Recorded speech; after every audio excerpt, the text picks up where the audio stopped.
Thank you, Mr. Speaker. In the East Gallery, joining us today are three constituents who are actually originally from my hometown of Liverpool, and in fact, one of them is doing a school report on tourism in the Liverpool area. So I wonder if the hosts might give a warm welcome to Deborah, Kevin, and Courtney Emino, and as they join us here for our proceedings today.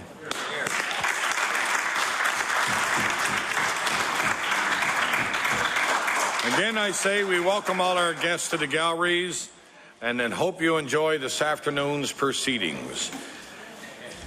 Oral questions put by members to ministers. The time is now 3:08 and we will finish at 4:08. The Leader of the Official Opposition. Thank you, Mr. Speaker. Mr. Speaker, my question is for the Minister of Economic and Rural Development. Mr. Speaker, DSME Trenton is 49% owned by the NDP government. We have obtained internal DSME documents that say, Mr. Speaker, and I'll table those documents, and they say, and I quote, "We are currently looking to produce products such as pressure vessels, tanks, skid modules, and a few other things for the oil and gas industry," end of quote. This document states that the company is exploring markets in Alberta, Newfoundland, New York, Pennsylvania, and Texas, Mr. Speaker. Mr. Speaker, there are already privately owned Nova Scotia companies in exactly this business and in those markets. So my question to the Minister, why is this government-owned business getting ready to compete against privately owned Nova Scotia businesses? The Honourable Minister of Economic and Rural Development and Tourism. Thank you, Mr. Speaker. Mr. Speaker, DSTN in Trenton, Nova Scotia, we took a facility that was lying idle for a number of years. It was a building that was in ruin. We negotiated with a foreign company to come in there and rejuvenate not only the building, Mr. Speaker, but the entire area. We partnered with our federal government to create jobs in DSTN.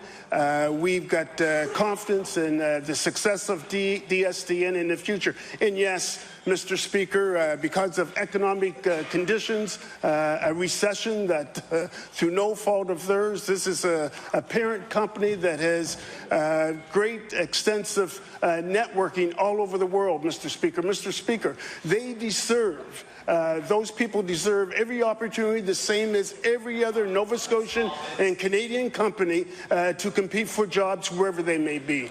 The Honourable Leader of the Official Opposition on his first supplementary. Mr. Speaker, hard-working Nova Scotia entrepreneurs deserve respect from this government, not the competition that's going to be driven by their own tax dollars.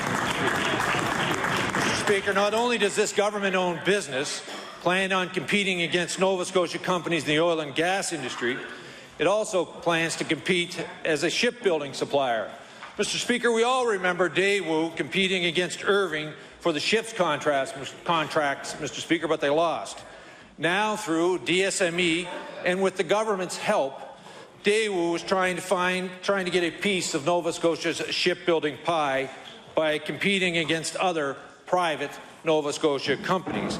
Mr. Speaker, this government has no business using taxpayers' money to compete against private Nova Scotia firms. Mr. Speaker, my question to the Minister is, does the Minister think it's fair that a government-owned business be allowed to compete against other prospective private sector shipbuilding companies? The Honourable Minister of Economic and Rural Development and Tourism. Thank you, Mr. Speaker. Mr. Speaker, first of all, I'll say what's fair from my perspective. And first of all is that DSTN is not government-owned. It's not government-owned. Mr. Speaker, I dare say that if the Leader of the Opposition, if they had their way, Mr. Speaker, DSTN would not even be there, Mr. Speaker, because they'd be facing 30 to 50% power hikes in the province of Nova Scotia.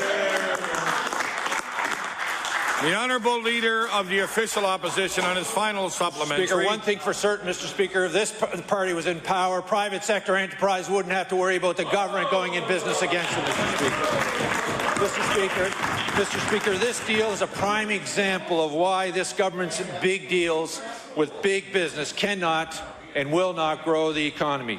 We have a government who put $60 million into DSME, and now the government is preparing to take this business and compete against private Nova Scotia entrepreneurs. This is not an economic development strategy, Mr. Speaker. This is a strategy to steal jobs from the private sector employers. This is a strategy that will put Pictou County businesses out of business, Mr. Speaker.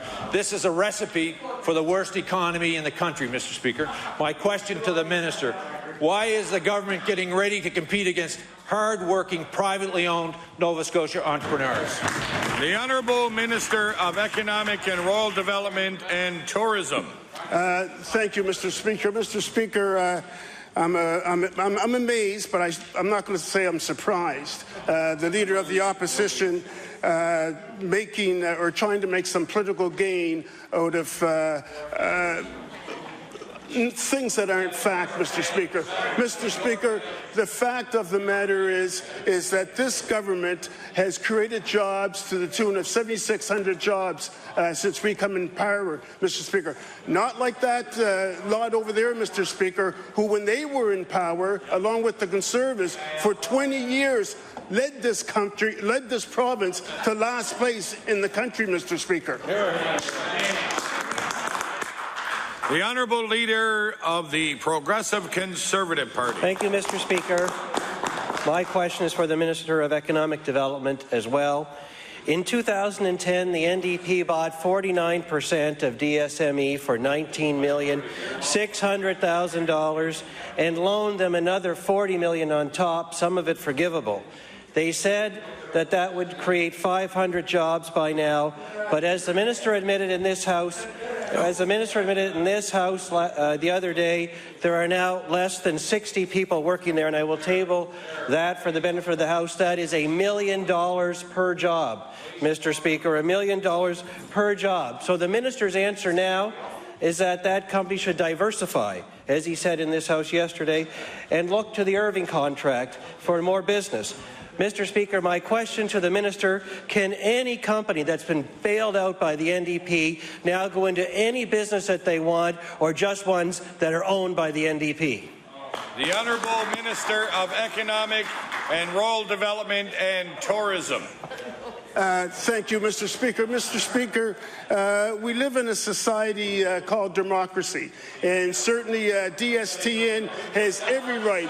And actually, my advice to DSTN, Mr. Speaker, is to diversify as much as possible, Mr. Speaker.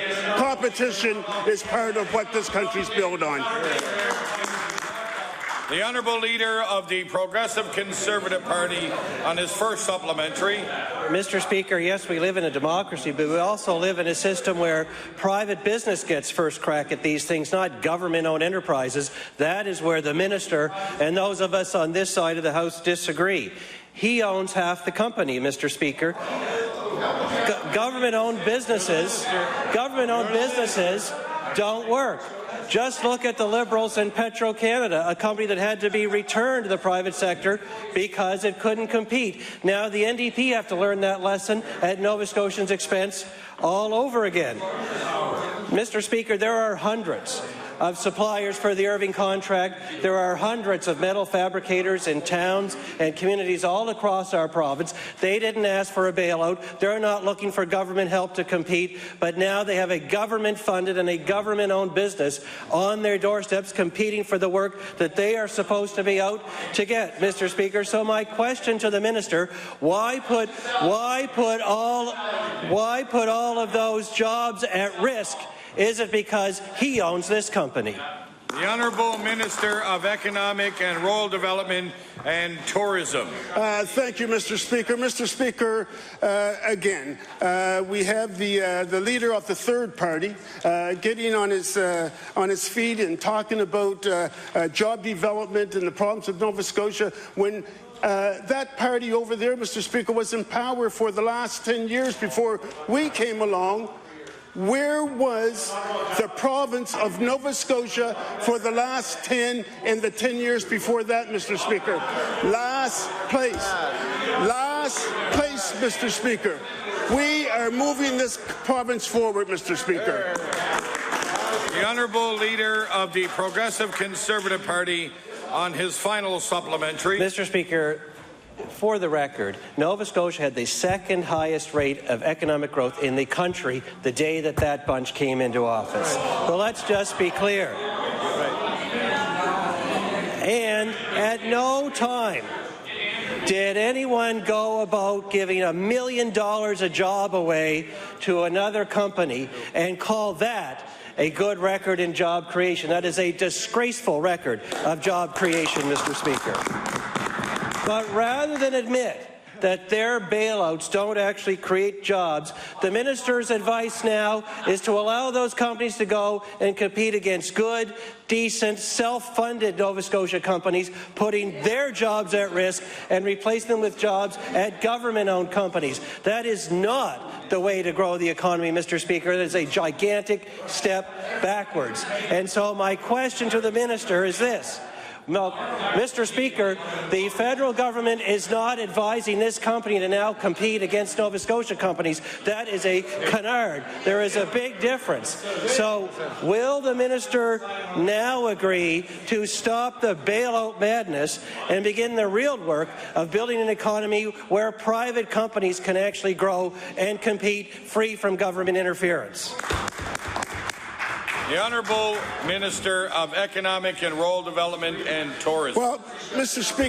Speaker, I think I'm surprised at the ignorance that I'm hearing from the opposite side of the House, Mr. Speaker. Order, please.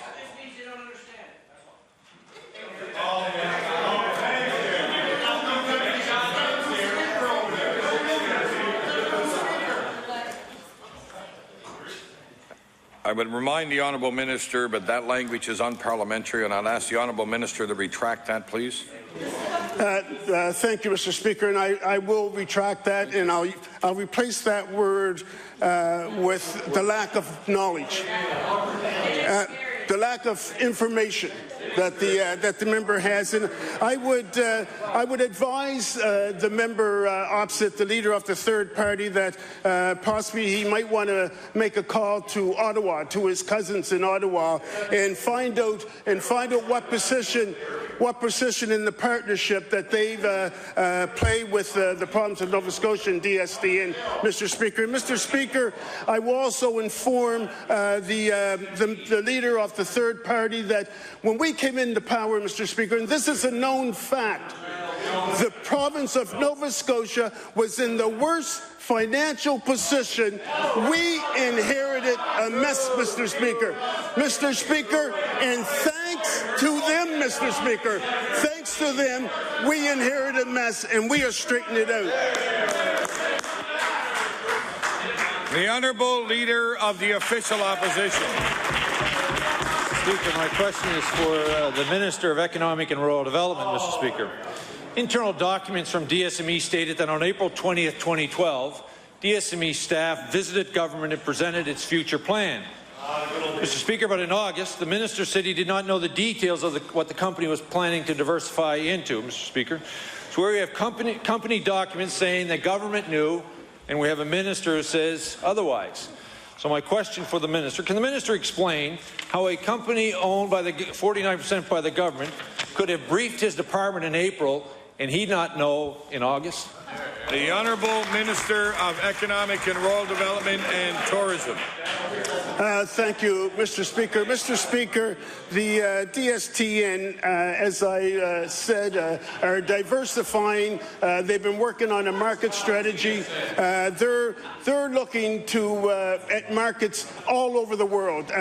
They've got a parent company that has networking and connections all over the world. So, look, I encourage them. I'm proud of them. I'm proud to be a partner with them, and I got great faith and confidence in this company, and certainly the people in Pictou County have great hope for the future of where they live. The Honourable Leader of the Official Opposition. Mr. Speaker, we're finally getting somewhere. At least now he's admitting he's a partner with them, Mr. Speaker. Mr. Speaker, the same internal company document says, and I quote, Mr. Lee traveled to Korea for a week to speak with headquarters about DSTN, its plans for diversification, and also the future of the wind industry here in this area of the world, end of quote. Mr. Lee, the company's CEO, knows the diversification plan. The people in the Korean headquarters know the diversification plan, Mr. Speaker. The people of Nova Scotia who own 49% of this company deserve to know. My question to the minister, why didn't the minister disclose the company's plans on diversification in April when he knew? The Honourable Minister of Economic and Rural Development and Tourism. Thank you, Mr. Speaker. Mr. Speaker, here in Nova Scotia, we're fortunate to have a company such as Daewoo working with us, a company that is innovative, a company that is looking, that has world markets and global markets. Mr. Speaker, we rely and we partner with Daewoo, with DSTN. We've got confidence in that company, and I can tell you now, Mr. Speaker, it's the confidence that I have in that company, that this party has in that company, has not wavered one bit. The Honourable Leader of the Official Opposition on his final supplementary. Why is this company hasn't wavered? He's got $60 million in it and owns 49% of it, Mr. Speaker. Mr. Speaker, again, that same internal document says, and I quote, we at DSME Trenton have one of the highest costs of manufacturing in the world, end of quote. This government has formed a habit of subsidizing other companies to keep their costs down, but, Mr. Speaker, their efforts have failed. My question to the minister, is the minister getting ready to spend additional funds to subsidize this government-owned company so it can compete against privately owned Nova Scotia businesses? The Honourable Minister of Economic and Rural Development and Tourism. Mr. Speaker, the fact is, unemployment is down, employment is up. Mr. Speaker,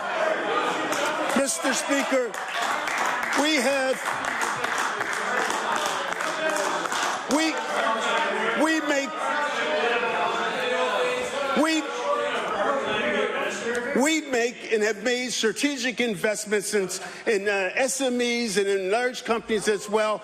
And you know what? Allendale Electronics in Lockport, they employ just over 30 people. We made a PIP investment with that company, Mr. Speaker, Mr. Speaker, so that they can now be competitive in a global market. Mr. Speaker, it is obvious to me that that party over there is against jobs in the province of Nova Scotia.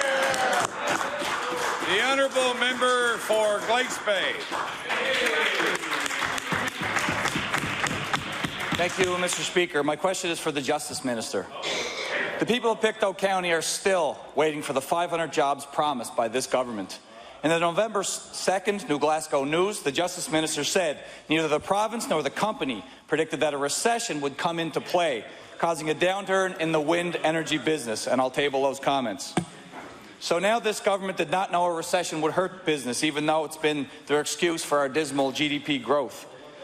And these are the decision makers, Mr. Speaker, that are holding the checkbook on behalf of taxpayers. So my question to the Minister of Justice, why didn't the government fully analyze the extent of the recession's impact on demand before investing $60 million on behalf of taxpayers? Great question.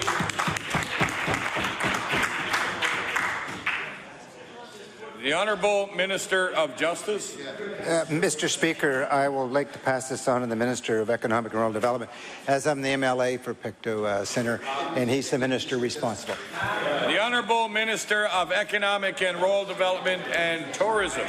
Mr. Speaker, I'm pleased to stand on my feet and try to explain to the opposition party that this government is about job creation.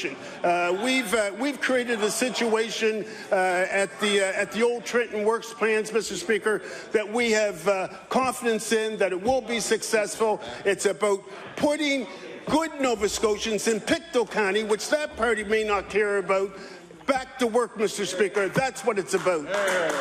The honourable member for Glace Bay on his first supplementary. Thank you, Mr. Speaker. The same news story featured the Energy Minister saying, quote, DSME feels it can break into the Ontario market, end quote. Ontario and Quebec, Mr. Speaker, two of the largest domestic markets for DMSE's originally intended product, were largely shut off to DSME because those governments required a certain percentage of local content in their wind turbines. Both of these provinces legislated such requirements before DSME invested was announced. My question for the Energy Minister, why did this government invest $60 million into an operation with such limited access to domestic markets? The Honourable Minister of Energy. Thank you, Mr. Speaker. That question is really out of order. The DSMB is really the responsibility of the Minister of Economic and Rural Development. So I'll turn it over to my colleague.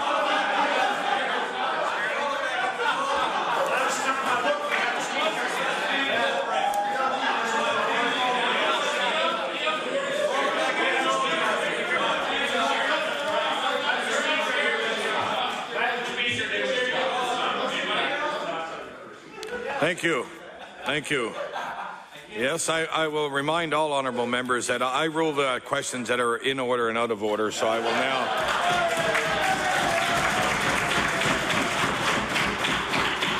I will now recognize the Honourable Minister of Economic and Rural Development and Tourism.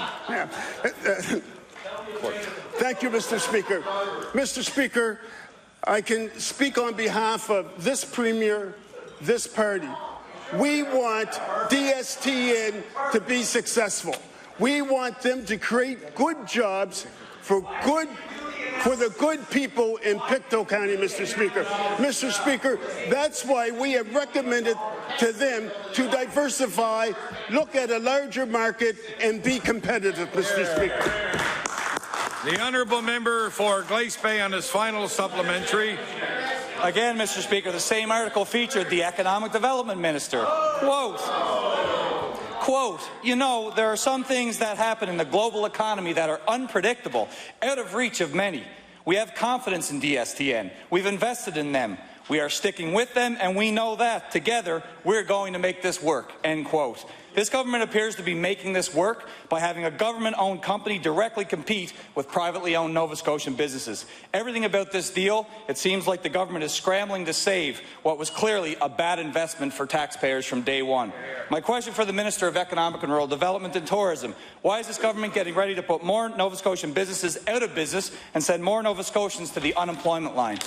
The Honourable Minister of Economic and Rural Development and Tourism. Thank you, Mr. Speaker. Mr. Speaker, through this government, we've made strategic investments in SMEs all over the province of Nova Scotia, Mr. Speaker. Mr. Speaker, it was this government that came up with the Jobs Here strategy, Mr. Speaker. Mr. Speaker, Thank you. It was this government, Mr. Speaker, that came up with the PIP initiative, Mr. Speaker, which we are investing in people, we are investing in equipment, we are investing so that companies will be more innovative, Mr. Speaker. Now, those may be foreign words to the opposition party, Mr. Speaker, but we are investing so we can be globally competitive in a global market, Mr. Speaker. The Honourable Leader of the Progressive Conservative Party. Thank you, Mr. Speaker. Mr. Speaker, the NDP set a new record in foot-dragging today when it came to releasing information about the lease in Cornwallis, even resorting to blaming a faulty photocopier for their lateness as if there's only one photocopier in the whole of government. Mr. Speaker, my question is to the Premier. He said that the move to Cornwallis would be cost-neutral for taxpayers. But now we know that the rent that the government is going to pay in Cornwallis is actually higher than the rent would be in the city of Halifax as a result of an untendered contract for the new space. And so my question to the Premier is this. How does he know that he got a good deal when he didn't even bother to tender the space? Honourable the Premier. Well, Mr. Speaker, the reality is that it looks like not only will this be cost neutral, it will be of some benefit to the province because of the administrative savings that will take place because we put together the Department of Natural Resources, Agriculture and Fisheries in one compound, and that is going to be beneficial to the province. Mr. Speaker, these are jobs, good jobs that are going into rural communities, going into Cornwallis. The lease itself is with a community development association, so not one penny of it goes into the pockets of a private developer. It all goes into a community organization and is invested back into the community. I know that that's something really hard for the leader of the third party to understand, but that, of course, is a good deal for Nova Scotia. The Honourable Leader of the Progressive Conservative Party on his first supplementary. Well, Mr. Speaker, this is a new policy that we've now heard from the government, that they'll only look at space if it's not owned by a private developer. That's quite an admission by the Premier here today, Mr. Speaker, but the fact remains he still won't know, and no Nova Scotians will know if they got a good deal if they don't actually bother to tender for the space. If a non-profit has the best price, they'll win in a tender like anybody else would. That is the point. Hopefully, when they buy a new photocopier today, they'll tender for that so they can get the documents out on deadline and not blame the photocopier equipment like they did today, Mr. Speaker. But you know what? Mr. Speaker, working families in the province, they're struggling to pay their bills. They're forced to squeeze their budgets. They have a higher HST. They have skyrocketing power rates. They're doing all they can to live within their means. It's for them, Mr. Speaker, that the government should make sure that it treats their money with the same respect when it's in the government's hands as taxpayers as when it's in their own hands. But they're not doing that.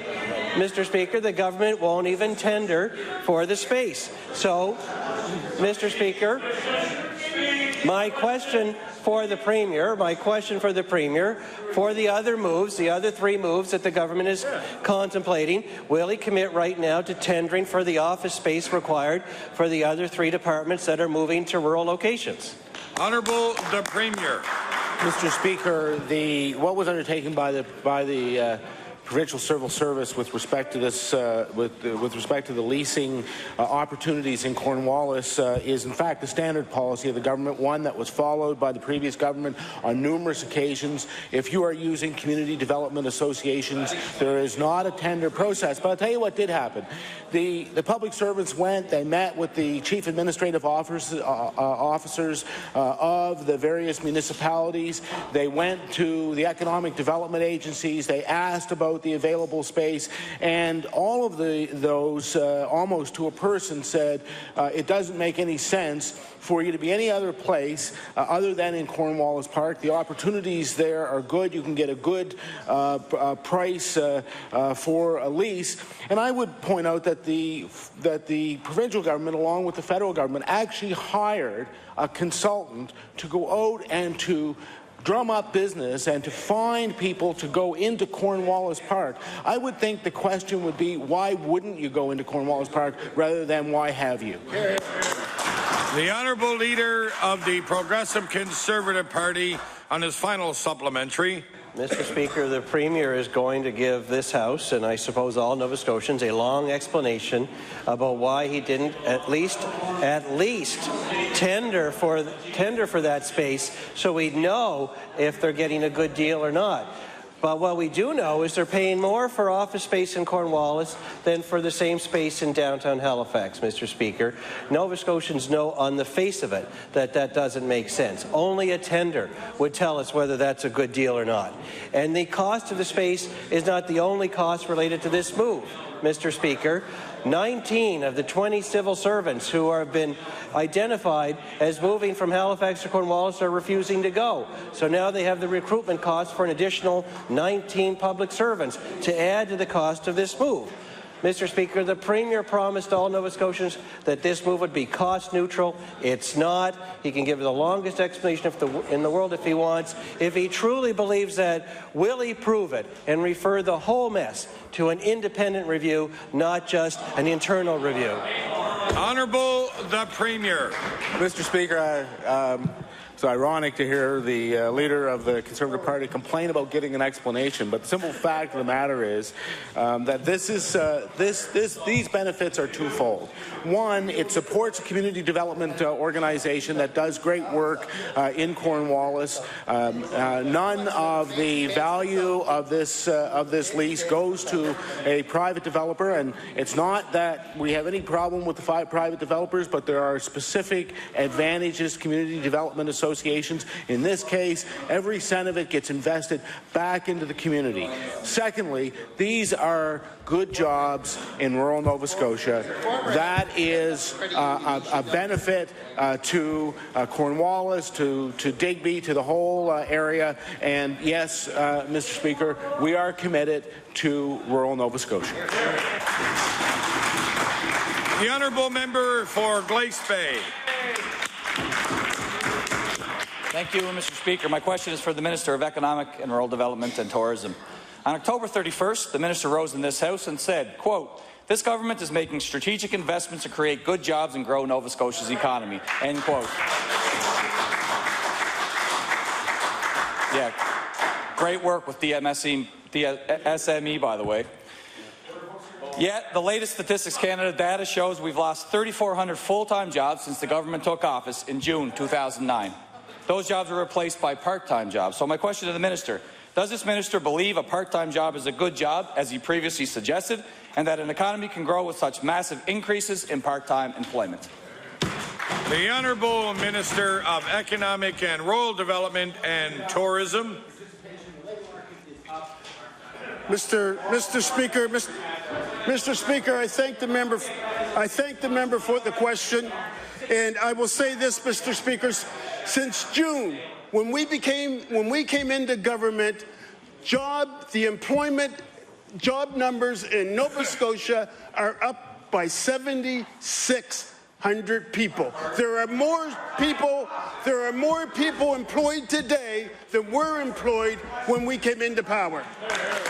The honourable member for Glace Bay on his first supplementary. Mr. Speaker, when asked about changes in the job market, the Premier told the House, quote, "Those are all good things for the province of Nova Scotia," end quote. Here are the good things the Premier referred to. Massive increases in part-time employment. We have the second lowest wages in Canada, and there are more Nova Scotians unemployed now than in December 2008, during the recession, Mr. Speaker. So I guess stats can are fear-mongering here. My question for the Minister of Economic and Rural Development and Tourism, does he agree with the Premier that these are, quote, good things for Nova Scotia? Honourable the Minister of Economic and Rural Development and Tourism. Thank you, Mr. Speaker. Mr. Speaker, what I do know for sure, if it wasn't for this government, Stream and Glace Bay wouldn't be where it is today, Mr. Speaker. The honourable member for Glace Bay on your final supplementary. That's it? Well, Mr. Speaker, Stream was the Stream $2.1 million was a payroll rebase through NSBI with job targets. So I'm glad the minister took my advice on that file. And if he had did that with Trenton or with the $600 million he spent in corporate welfare, we'd be in a lot better shape. The minister's quote on October 30th: "Job growth is going in the right direction. The combination of part-time work, depressed wages, rollback benefits, sky-high gas prices, the highest power rates in Canada, and the highest taxes in the country are forcing people to make tough decisions, Mr. Speaker." This is what the Premier and apparently the Minister calls, quote-unquote, the right direction. Nova Scotians are struggling and this government celebrating. Nova Scotians are working twice as hard because this minister isn't up to the task. So my question for the minister, we will apologize for failing to grow our economy, failing to create good-paying jobs, and failing the people of the province of Nova Scotia in economic development. The Honourable Minister of Economic and Rural Development and Tourism. Thank you, Mr. Speaker. Mr. Speaker, the only advice that member over there gave me and gave this party was around energy prices. And if they had their way, Nova Scotians would be paying 30 to 50% more today, Mr. Speaker. The Honourable Member for Victoria the Lakes. Thank you, Mr. Speaker. Mr. Speaker, last week 135 more people were added to this government's dismal record on job creation. But it's not only the unemployed who are struggling in NDP Nova Scotia. The recently released Hunger Count 2012 report vividly illustrates the toll of this government's high tax, high energy policies have had on hard-working people in our province. And I'll table that report, Mr. Speaker. Mr. Speaker, almost 3,000 hard-working Nova Scotians with jobs couldn't make ends meet and used a food bank in the last year. So my question through you to the Minister of Economic and Rural Development, will the Minister admit that his government's economic policy is making life harder for Nova Scotians who are playing by the rules and doing all the right things? The Honourable Minister of Economic and Rural Development and Tourism. Thank you, Mr. Speaker. Mr. Speaker, it's certainly a pleasure for me to rise on my feet, and I could spend the rest of the question period boasting about the good things that this government has done when it comes to employment for Nova Scotians, Mr. Speaker. Mr. Speaker, there's a company in Lockport, Mr. Speaker, which I've already mentioned once today. It's called Allendale Electronics, Mr. Speaker. Small company, just over 30 people, and if it hadn't been for us, they wouldn't be in the competitive marketplace that they are today, Mr. Speaker, because of our strategic investments. Unlike that government or that previous government over there, Mr. Speaker, that left this province in a shambles.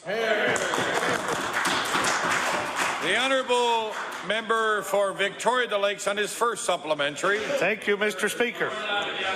You know, Mr. Speaker, Nova Scotia has the fastest rising prices in the country. And since September of 2009, the price of fuel oil and now fuels has increased by 40%. And this government tells Nova Scotians to bite the bullet and pay more for electricity. That's good. That's a good budget. You know, Mr. Speaker, at the Standing Committee on Community Services this morning, longtime NDP supporter Michael Bradfield from the Face of Poverty Consultation Group stated that what this government has done to reduce poverty is insignificant. Mr. Bradfield also explained that the majority of the poor here in Nova Scotia are the working poor. So my question to the Minister, will the Minister admit that under his watch, prices are soaring and wages can't keep up? Will he admit that his government is forcing hard-working families to make difficult decisions, like turning to a food bank to make ends meet? The Honourable Minister of Economic and Rural Development and Tourism. Mr. Speaker, I've already mentioned here once today that when we came into power, we inherited just a terrible mess. You know what? Every Nova Scotian knows what we inherited, and every Nova Scotian. Now, Mr. Speaker, I just want to, and I'm going to table this, and this is to the Minister of Economic Development, and I'm not going to read it all, Mr. Speaker. Dear Mr. Paris, read it all. Well, I don't have time. This gentleman says, I am a newcomer to Nova Scotia, and I'm having done business in places all over the world, all of which are considered to be world leaders in entrepreneurship and innovation. I can attest firsthand that the climate created by our provincial government here in Nova Scotia is by far the most welcoming and supportive to small and medium-sized entrepreneurs, Mr. Speaker. Honourable Member for Victoria the Lakes. Thank you, Mr. Speaker. I'm glad the Minister read us his one email that he got. You know, Mr. Speaker, this Minister loves to quote statistics, but I'd like to tell the Minister that the 3,000 new people who have had to turn to food banks to make ends meet under his watch can't put statistics on their table. That's right. Mr. Speaker, since the NDP came to government, Nova Scotia's average weekly earnings are the second lowest in the country. The Hunger Count says a job, any job, is mistakenly believed to be a ticket out of poverty. That's true when the job pays enough to allow that to happen. but many jobs actually result in deepening poverty for families. So my final question to the Minister, will the Minister admit that his job plan is failing Nova Scotians and that for many of them, a job in NDP Nova Scotia, often a part-time job, instead of a full-time job they used to have, results in deepening poverty? The Honourable Minister of Economic and Rural Development. Thank you, Mr. Speaker. Mr. Speaker, I'm going to tell you what's wrong with that lot over there. I'm going to tell you because, do you know what? Because they did nothing. For 10 years. They took this province backwards. It was this government. It was this government, Mr. Speaker, that, Mr. Speaker, Irving Ship, they don't want to hear it, Mr. Speaker. They don't want to hear the good news. They don't want to hear the good news, Mr. Speaker. Order. Order.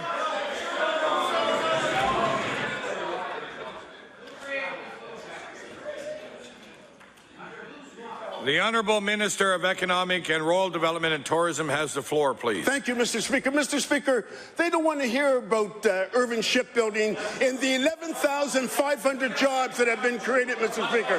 Mr. Speaker, they don't want to hear about Muskrat Falls, Mr. Speaker, and the jobs that are going to be created. They don't want to hear that.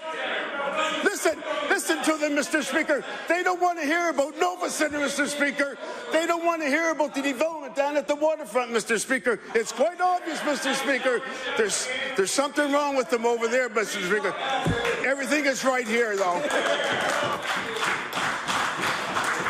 The Honourable Member for Bedford Birch Cove. Mr. Speaker, here in Nova Scotia, the face of unemployment is a young face, Mr. Speaker, and it's also a young woman's face. Since this NDP government took office, unemployment for women aged 15 to 24 has increased by 51.2%. And, Mr. Speaker, I'll table that data from Statistics Canada. Will the Minister for the Status of Women tell members of the House what she has done to improve the lives of women in Nova Scotia? The Honourable Minister of Labour and Advanced Education. Thank you, Mr. Speaker. Certainly our government recognizes that to provide good jobs for women, they need to have the appropriate training and education. We've invested millions of dollars to encourage women to look at the best possible opportunities for lifelong careers.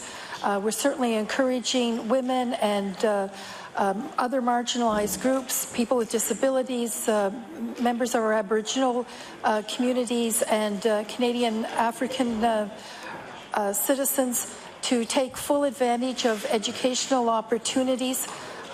Certainly, we're seeing more women interested in the trades, giving women a solid foundation in terms of education and training will give them choices in life and allow them to take part in the prosperity which we know is coming our way. Thank you.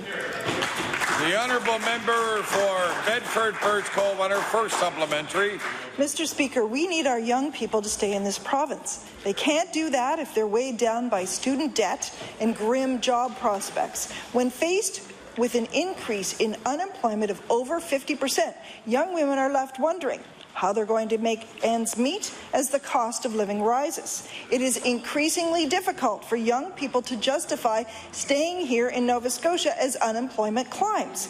Will the Minister for Status of Women tell us today what she thinks young women should do when they are faced with growing student debt, rising costs of living, and dire employment options? The Honourable Minister of Labour and Advanced Education. Thank you, Mr. Speaker. Certainly, we inherited the poorest student assistance package in Canada, and we have invested over $90 million in the last 2 budget years to make post-secondary education more affordable in this province. We're the first government to bring in a debt cap We also have allowed students to work and keep more of their money while they're supporting themselves through post-secondary institutions, the training and education. We've increased the allowances for books and living expenses. We have improved the affordability factors in this province, and certainly we are starting to see the results of that. We're giving opportunity to people who didn't have it before. The honourable member for Bedford Birch Cove on her final supplementary. Mr. Speaker, women and families in Nova Scotia are feeling left behind by this government. While the NDP could easily find nearly $500 million to hand out to corporations, funding to public education and universities was slashed, women's centres are going broke, services for breast cancer screening are shrinking, the maintenance enforcement program is underfunded and has lost most of its employees, more women and their families are going to food banks. Mr. Speaker, women in Nova Scotia want to know, how is it that this NDP government has a blank check for corporations, but it's nickel and diming the very programs on which women and their families rely? The Honourable Minister of Labour and Advanced Education. Thank you, Mr. Speaker. This government has invested over $300 million in the last 3 years to help vulnerable citizens in this province. And that's the most investment in low-income people that I think any government has ever done.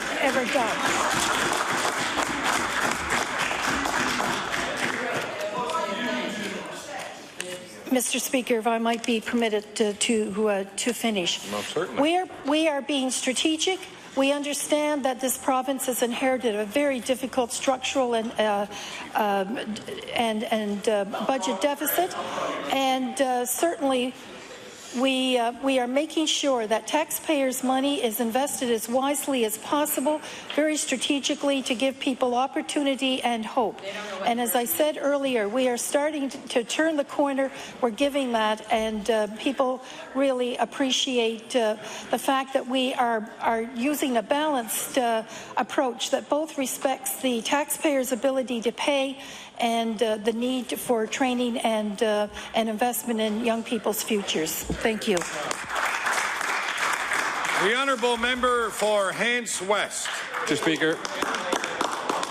Speaker, last week in response to a question about the announcement that 135 Nova Scotians who work at Minus Basin Pulp and Power would be out of work by the end of the year, the Minister of Economic and Rural Development chose to score a cheap political point at their expense by reading a quote from 7 years ago. Mr. Speaker, finally, the minister said, "We will be there. We are there to provide support to those individuals, those workers at Minus Basin Pulp and Power. We will be there." And I'll table that from Hansard, Mr. Speaker. My question to the minister: Minus Basin Pulp and Power families are worried. What plan has the minister made to support those individuals? When, where, and with whom will he meet?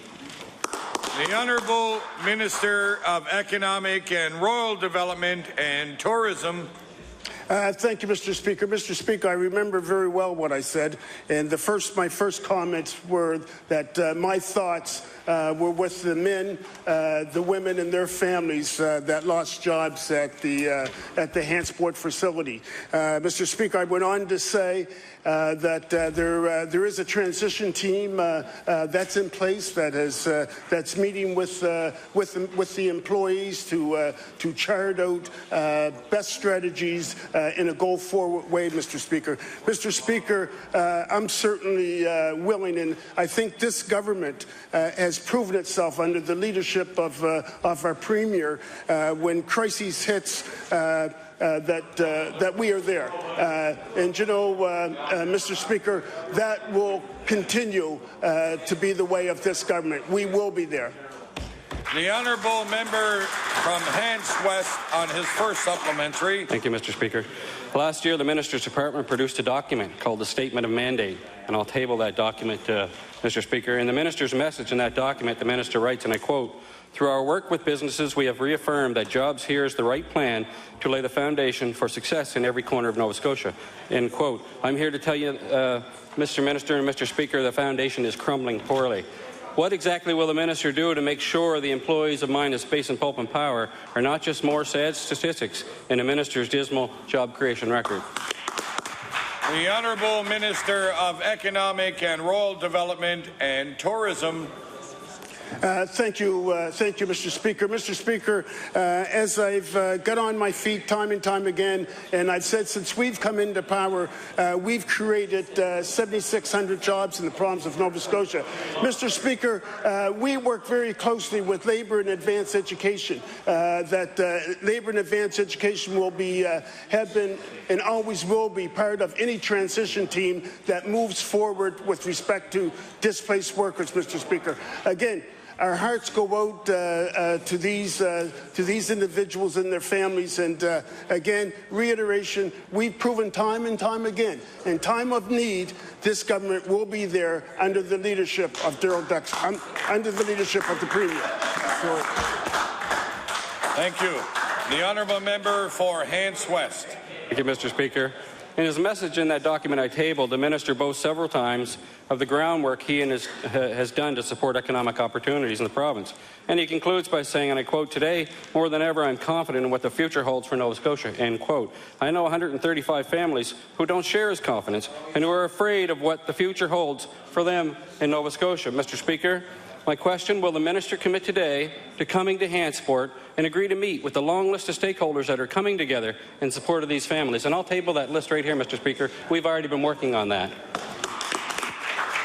The Honourable Minister of Economic and Rural Development and Tourism. Thank you, Mr. Speaker. Mr. Speaker, as I've already said, through this government, there is a transition team in place that not only involves economic and rural development and tourism, but obviously Labour and Advanced Education is playing a very key and vital role. We have people on the ground. We have the RDA. That's there, who's I've already been in touch with. He's sent me some information. They are meeting with the families and with the individuals. If people want to meet with me, and one of the things that I say outside of this House, and I'll say inside this House, I think in the almost 4 years that I've been a Minister of the Crown, I think I've proven my accessibility time and time again. And I think, Mr. Speaker, the member from Hants who's asking the questions, I think he can't deny that any time that he's requested a meeting with me, that I've always been there. Thank you. The Honourable Member for Digby Annapolis. Thank you. Thank you, Mr. Speaker. Mr. Speaker, my question's for the Minister of the Department of Natural Resources.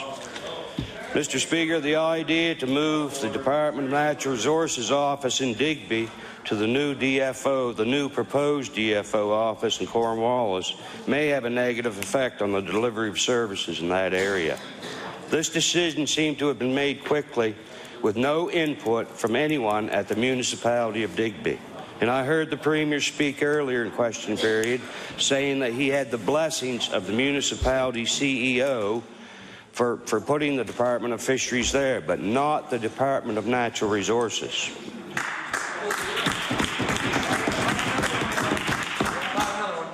Mr. Speaker, my question for the Minister is, what consultations did the Minister have with the municipality of Digby before this decision was made to move the DNR office out of Digby County into Annapolis County?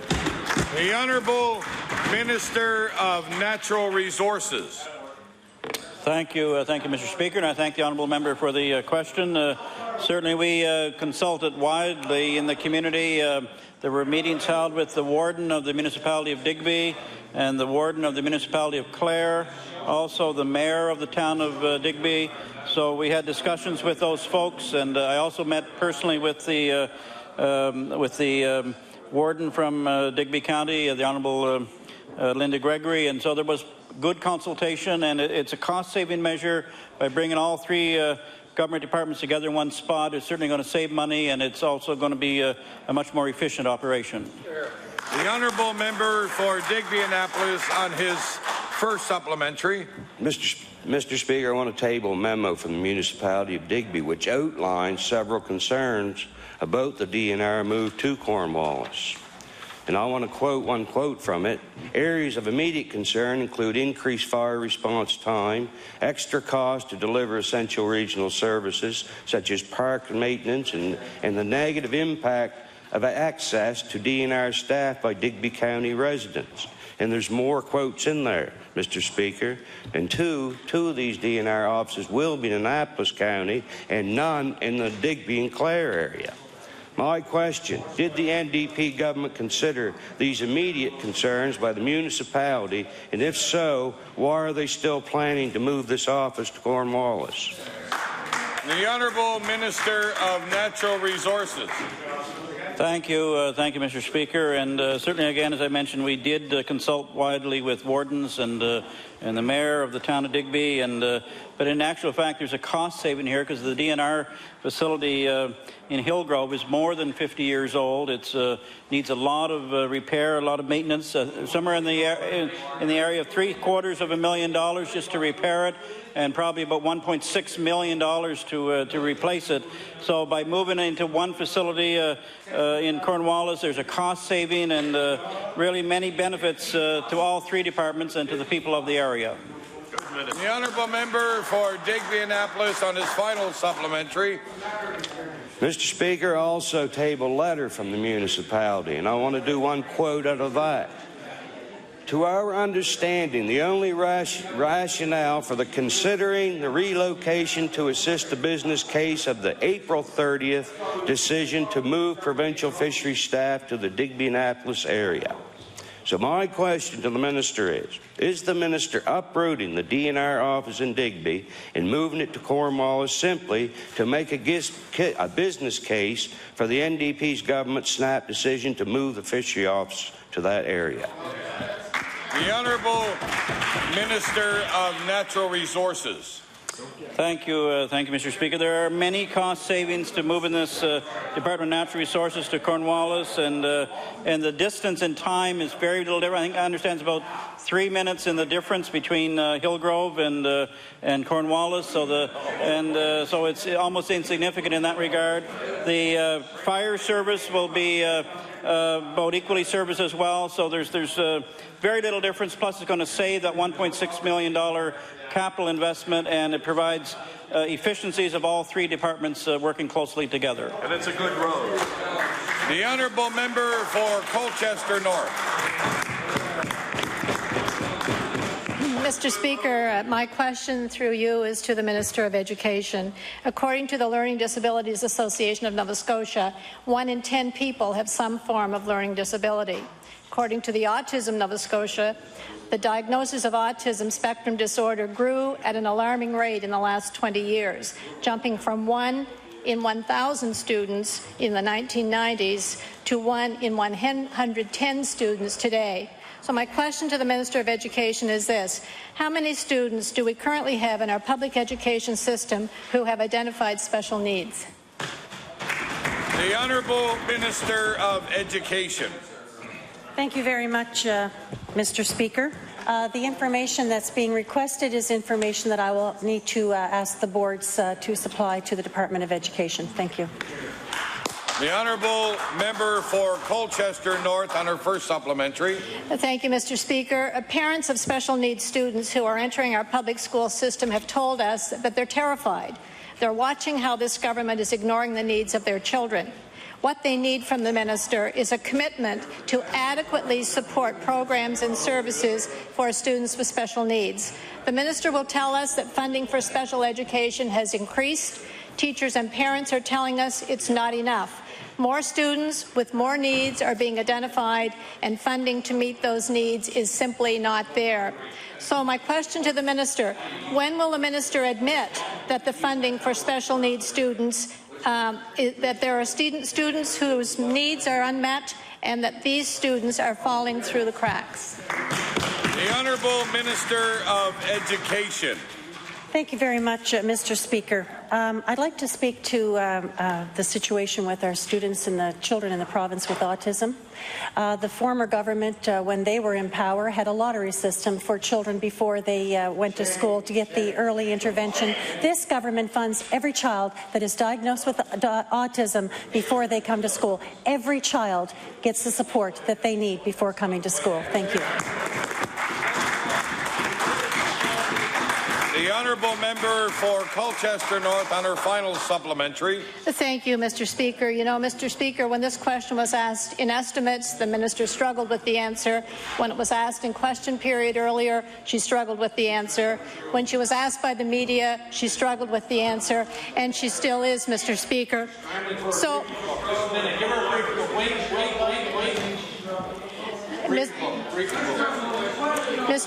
Mr. Speaker,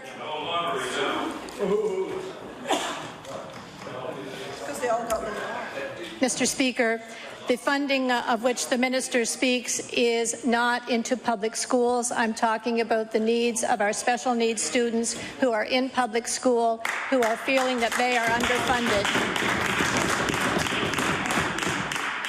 Mr. Speaker, the question that I'm asking is on behalf of parents and teachers and students in this province, and they recognize that the funding is inadequate. They are asking this minister to adequately fund the needs of their special children. So my question to the minister is this: when will the minister stand up for those students with special needs, and when will she adequately fund programs and services not only that they need, but, Mr. Speaker, that they deserve? The Honourable Minister of Education. Thank you. This government stands up for all of our children in this province, all of our special needs children, and we protected our special needs funding for the students in this province. Thank you very much, Mr. Speaker.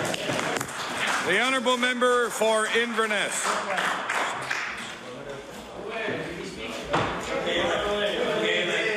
Oh, I'm sorry. I didn't hear you, Mr. Speaker.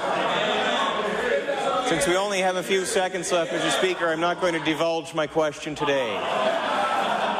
The time allotted for questions by members to ministers has expired. The Honourable Government House Leader. Thank you, Mr. Speaker. Mr. Speaker, please call government public bills for second reading. Government bills for second reading. Could you please call Bill 97, Fairer Power Rates Act? Bill number 97, the Fairer Power Rates Act. The Honourable Member for Dartmouth East. Thank you, Mr. Speaker. I'm just going to take a couple of minutes to wrap up my comments from yesterday. You know, we were talking about the fact that this bill includes a number of provisions that were in the Ratepayer Protection Act, especially the audit and so forth, and the spending review. And I noted that the Premier and the Minister had spoken against such a provision.